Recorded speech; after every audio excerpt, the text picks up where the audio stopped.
I have yet to meet a Japanese learner that hasn't asked themselves the following question. Do you really need to learn Keigo when all you want to do is learn Japanese to play video games or to watch anime or to understand the music or whatever other thing that made you interested in Japan in the first place? If you read the title of this video, you probably know what my answer is already, but that's only the short version of it. Sit down and grab something to eat, cause I'm here to bring you the long answer to this time-old question. Hello everyone and welcome. This is Localization Addict. I'm Hagane and today I'm going to show you why learning Keigo is absolutely essential to learning Japanese, even if you only want to learn the language to play video games or read obscure visual novels. For this purpose, I will take 3 games as examples: Fire Emblem Fates, Tales of Vesperia, and Xenogears. So, without further ado, let's get started. For those of you who don't know, Keigo is, simply put, Japanese polite language. It is a rather complex system of formality that is often a few levels above what languages like English can offer. Keigo includes honorifics, but is so much more than that. There are entire conjugations made for the specific purpose of using Keigo, as well as a clear-cut line between the kind of language that you can use to refer to yourself versus the one you can use to refer to others, as well as what you can use for your social circle, for example, your company or your family, versus what you can use for people outside it, for example, someone who isn't part of your family or a customer.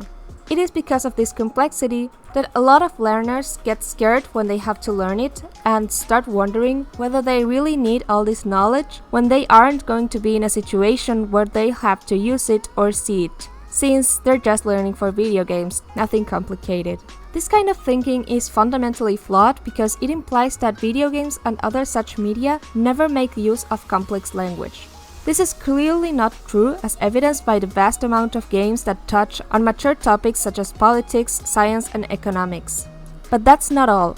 This kind of thinking also implies that characters in video games never use Keigo. This is just plain wrong. There are many characters that communicate using Keigo. Today I'll bring up 3 of them: Jacob from Fire Emblem Fates, Estelle from Tales of Vesperia, and Citan from Xenogears.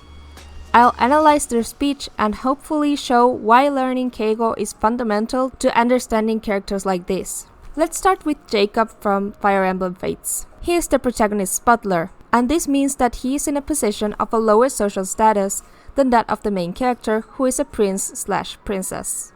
This situation calls for the character to use Keigo. It is a must for this type of relationship.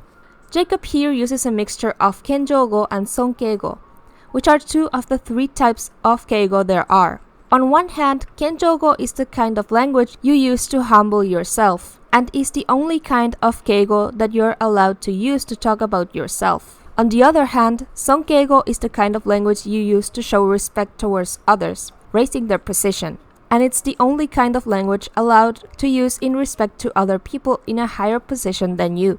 Understanding a character who uses the level of polite language that a butler uses is quite literally impossible without a solid basis of Keigo knowledge. And butlers and maids aren't a rare sight in Japanese games at all now, are they? Next, we have the case of Estelle from Tales of Vesperia. She's a princess and also the co-protagonist of this story. Her case is quite different from that of Jacob's. She does use language that humbles her and raises the other, but this is not made out of a difference in hierarchy, but rather a question of politeness and being refined.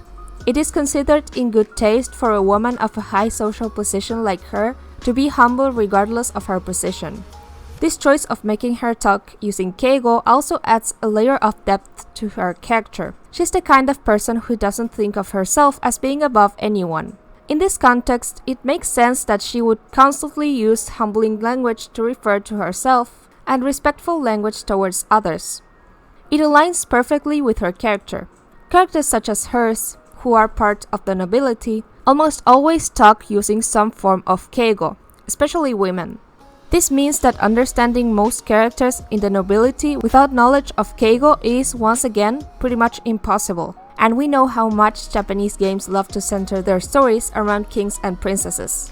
Lastly, we have the case of Citan from Xenogears. He's a professor and also a key character in Xenogears' story. He talks using the 3rd kind of Keigo, Tenego. Teinego is the simplest form of Keigo there is. You just have to make slight changes in the conjugations of verbs and add des after a noun or an adjective in order to use it. So, what does Keigo add to his character?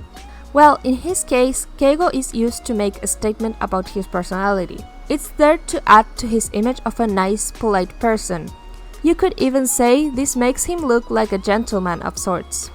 I won't say anything in order to keep this video spoiler free, but let's just say that this character's effectiveness thrives on the player thinking they're this incredible nice guy. So in this way, him using Keigo is a fundamental character trait. As you can see from these 3 examples that I brought up, Keigo is absolutely essential to playing a lot of video games. It gives us invaluable information about certain characters, not to mention the fact that it's downright impossible to understand them without some knowledge of Keigo. I hope this was informative. This has been all for today. Thank you all for watching. If you like this video and would like me to make more videos like this, hit that like button and subscribe. See you next time!